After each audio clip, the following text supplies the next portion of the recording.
wanted to spend today talking about a subject that has become very important to me recently and very near and dear to my heart since I've been working as a tarot reader and a practitioner I don't even know what you call my work, because my work is different than just, slinging cards and seeing what the meanings of those cards are. My work has turned into like a deep ancestral practice to which I call on my guides, my guardians, my ancestors to be a part of that work. And the more I get to know myself, the more I want to get to know my ancestors and where I came from and where my lineage is and where we stem from. So that's what I want to talk about today. I want to talk about our ancestors. So in this video, I want to answer some questions that I readily get when I start to talk to my clients about working with their ancestors. I thought it'd be really nice to kind of compile those common questions that I receive and kind of answer them in a way that feels intuitively right, because everyone addresses the subject of ancestors differently, so why not share my take? Our ancestors are the people who have come before us. They are the reason that we are here. They are the people who have survived. They are the people who are genetically related to us. They are the people who raised us. They are the people who raised the people who raised the people who raised us. So the ancestors are everything that we think about when we think about blood, genealogy, and relations, but also the connections to families that we have that may not necessarily be blood related, but maybe through profession or through family, friends, or various other means. We all have close-knit people that are kind of like family who aren't exactly blood related, but they might as well be family. I feel like while their ancestors may not be our ancestors, they might have some kindness towards us that can be very useful. Ancestors are important because something that I've come to learn is that we don't have a clear understanding of where we're going as a collective, as a human race, until we know where we have been and what we have done and what we have stemmed from and where we came from, what our roots are. How do you understand who and what you are unless you know who and what you used to be, or parts of who you used to be? So I feel like our ancestors are that window to who and what we used to be. Also, I find that they're important because they have a life that they lived at a time that is different than our own, and they have resources and knowledge and wisdom and a higher perspective, a higher vantage point than we do as mere mortals at this moment. So it's like it can be so useful to work with our ancestors and to tap on the wisdom and the guidance of our ancestors so that we can maybe find peace, find happiness, find answers to problems, find solutions to situations, maybe even mend some of the relationships that we've had within some of the family dynamics that we have. So I find working with ancestors to be so important because it's not just you going to your ancestor saying, hey, help me fix this. It's also like, I remember you. I want to get to know you. I want to understand you as a person, your life, who you became, who you are, what you've done, what you survived, what legacy did you provide, what value or what did you pull from our family, So there's so much that can be gained and pulled when it comes from talking to our ancestors. So much. A question that I get sometimes is, how do we even begin to talk or converse with our ancestors? And there's lots of ways, I think, to go about it. Like the best way I understand is just through thought, like just thinking about our elders, our ancestors, and our grandmothers and our great grandmothers and grandfathers and the people that are connected to us. Just the thoughts of them, the memories that you hold of them, to me are so potent and so capable to kind of dig up and pull them close and pull them into the environment. I feel like we're connected to our ancestors through the power of thought.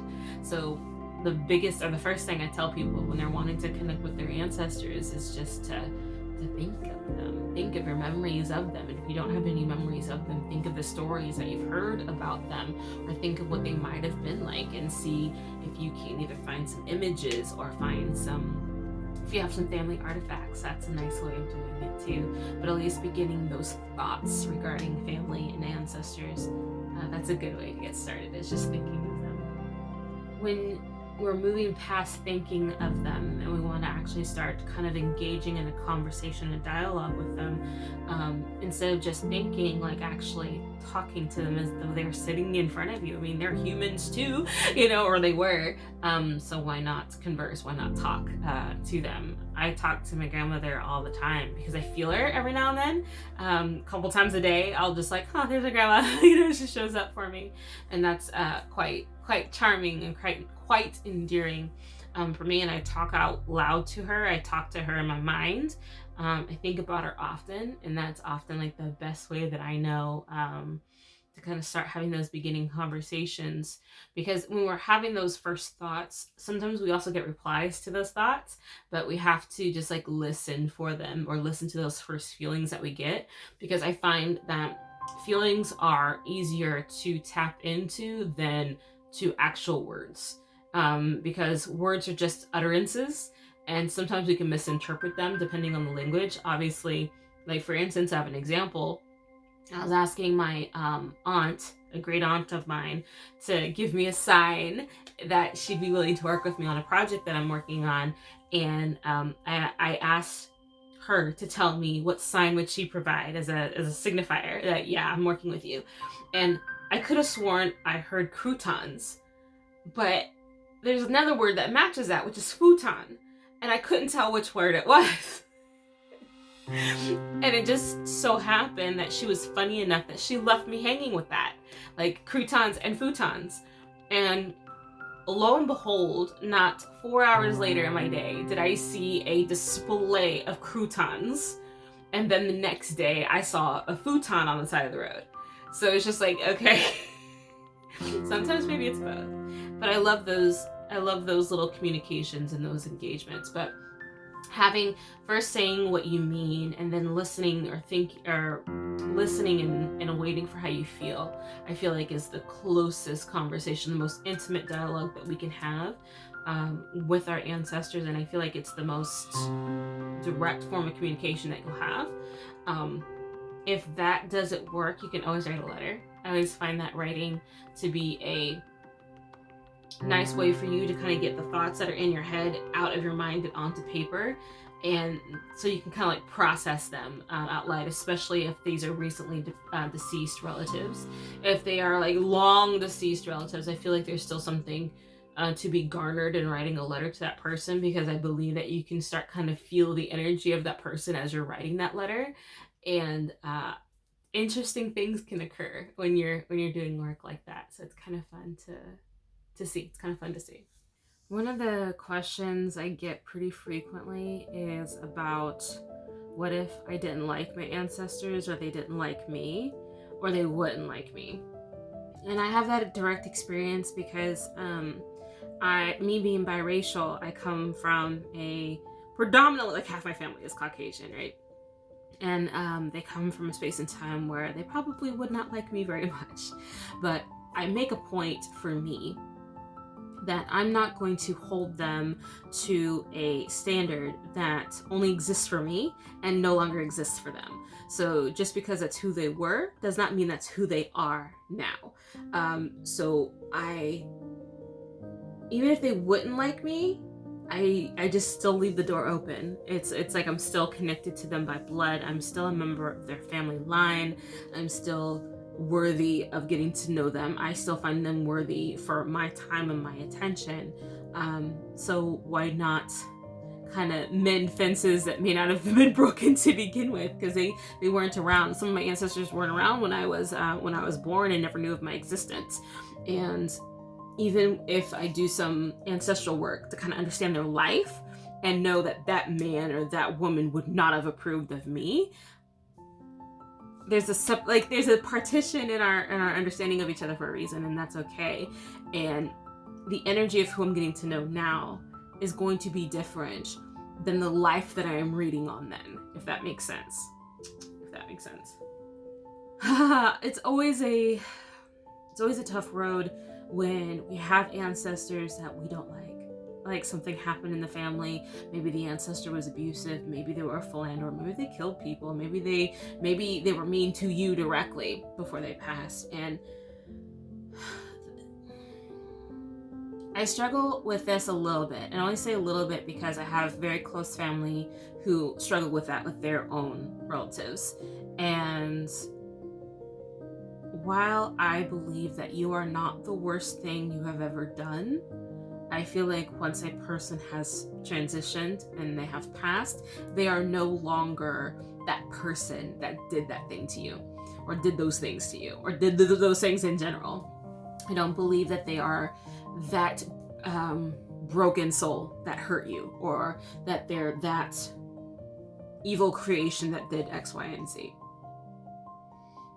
I often feel that hurt people. So I try to hold compassion for even the people who have treated us poorly, because they too once were children. They too They too were once a young soul who was needing to be cared for, needing to be loved, needing to be nurtured, and may not have received the things that they needed.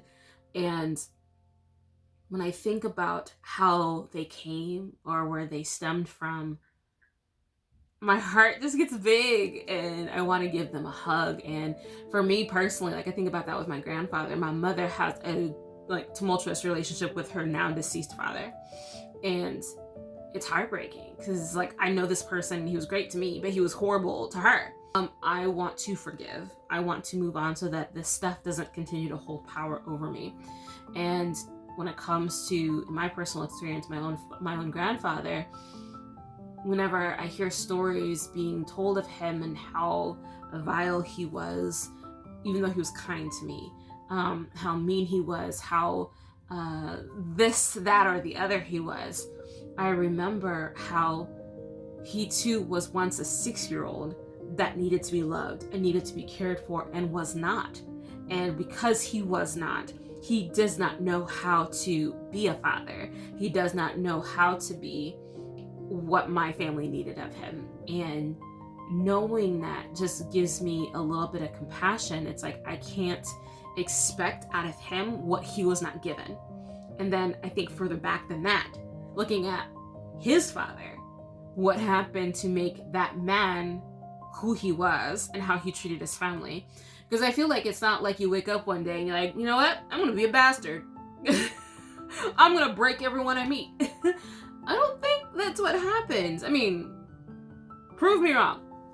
But I don't think that's what happens, or at least not in my experience. Not in my experience. I feel like people start out innately like puppies. They're good. And then life weighs on you. Life does things to you. Life does its thing. I keep looking at my grandparents' pictures. I have both of them up. And I just, my heart. My heart. Yeah, my heart.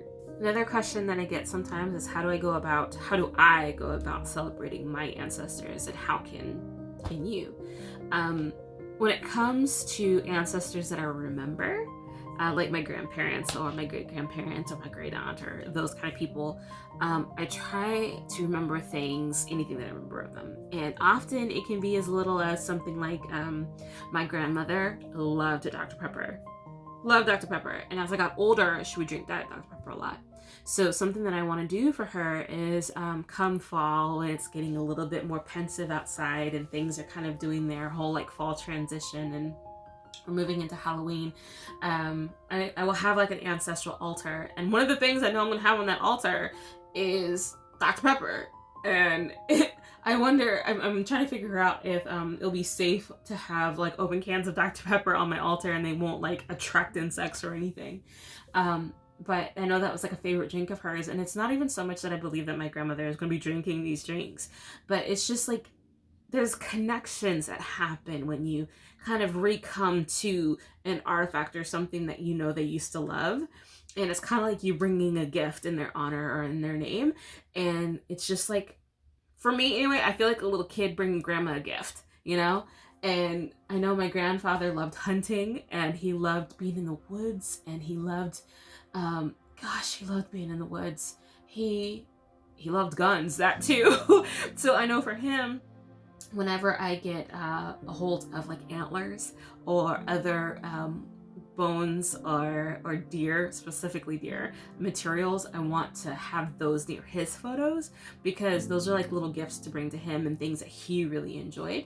So for me, when I'm celebrating my ancestors, I like to bring them things that I remember that they enjoyed, and just kind of like my giddiness and excitedness to bring that to them. Oh, and coffee.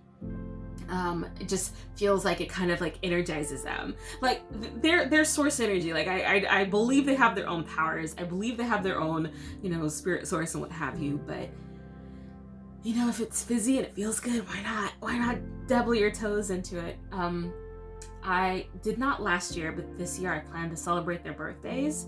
My grandfather's is towards the end of the year, right after Christmas, and then my grandmother's is in August. So I know this year I'll be celebrating their birthdays, kind of having like a little thing for them.